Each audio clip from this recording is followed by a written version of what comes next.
people, most old people, in their own heart of hearts, they've been the same person all their life, and they're not conscious of having passed a line and suddenly they're an old person.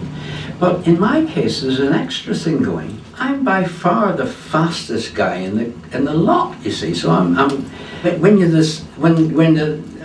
you're the fastest guy of the whole street scene, it has a lovely little reassuring thing behind you that you don't feel old. I kind of blundered into it, really. I had a health-conscious daughter who was nagging me to do exercise. When I turned 64, she said, you've got to start doing some exercise, because I'd been one of these careless males who never bothers about these kind of things. And I said, oh, come on, Joanne. And she said, why do I have to do exercise? And she says, because you die if you don't. So I thought, oh, that sounds bad. So I said, okay, what sort of exercise? And she said, power walking. No running, Dad, because it does your knees in. And she told me what power walking was, so I did it. And after a fortnight, I knew I would not keep it up. It's just too boring. Nothing to do with your head at all. 1 foot past the other. And I thought, I'll never keep this up, because I just haven't got the patience. It just came into my head when I was a teenager. I used to love ice skating. The one form of exercise that's really turned me on. And then, of course, when I went to work, I forgot all about skating. Never skated all my life. So I thought, why don't I try a pair of those rollerblade things, which weren't invented in my day? And thought they're a bit like ice skates, and I'll just see if that's better than this blooming power walking. So I bought a pair of rollerblades, and I thought it would take me months to learn, because since 17 I've not skated. And then suddenly at 64 I'm skating again. And I thought, months and months and months, 20 minutes. A new pair of rollerblades, and a pair of couldn't do it. So it's like riding a bike, you just don't forget. Now, I'm not at all, I mean, in no way am I a distinguished skater. I'm absolutely run-of-the-mill, ordinary, average skater. The only thing that distinguishes me, apart from the fact that I'm a bit older than is the norm, is that I've recognised that it's not a sport. It's a means of locomotion. It's the wheel applied to the human shoe. Now, we apply it to golf trolleys, we apply it to prams, we apply it to virtually everything, except the human shoe.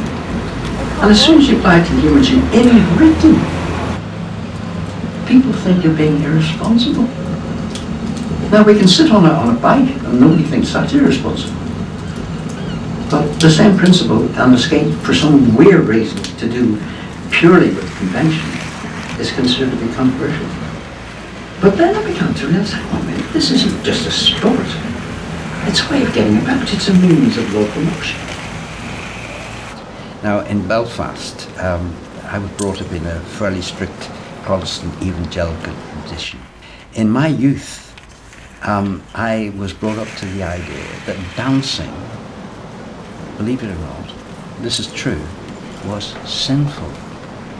Sinful. Sinful. So I absolutely had nothing to do with dancing at all. I'm all from the crowd, and I'm not just sort of weaving around people, but I'm doing it to the music. And all my body and my legs and my arms and my neck and everything else is all trying somehow or other to express a certain joy that these guys are giving me in music. And I'm discovering what is the essential joy of moving to music, that is dance. Now, it isn't proper dance that I'm doing, it's just skating in time to music. But it's the nearest I'm ever going to get to dancing, and I love it. When you're moving to music, there's yet another whole great level of emotional fulfillment going on by jigging to the music and trying to express in your movement what the music is saying in a completely different way.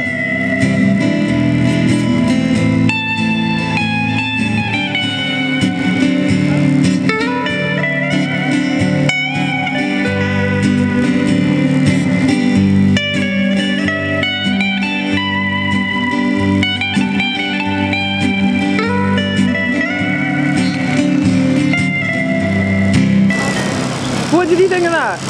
I thought it was fantastic. How do you feel now? On top of the world. It does. It makes you feel like you're flying.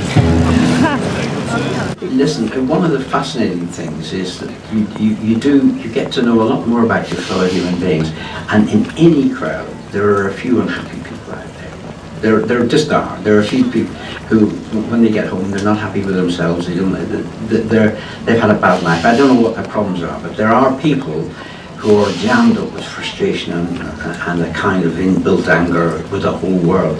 Now, if you're on skates, you immediately attract people like that. They hang their frustrations and their anguish on you as a hook. And it's not really that you're skating, it's that you're different from everybody else, and that gives them a kind of a subconscious excuse for blaming you for the woes of the world. I don't know what to say about myself except that it's amazing to me, but it's true, that at 73 I am genuinely a lot, not just a bit, a lot happier than I was, than I've ever been in the whole of my life.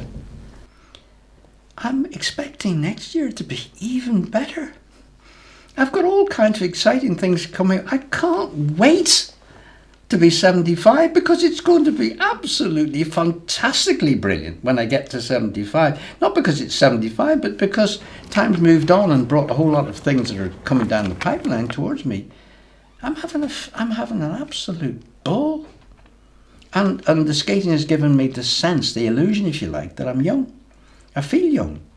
And I can only say I am as happy as Larry.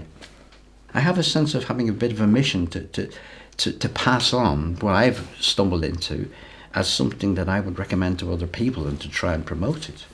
But it's not it's a sense of letting other people into a nice secret. You know, I've discovered that there's a rainbow, and I'm saying to other people, hey, look at the rainbow, you know.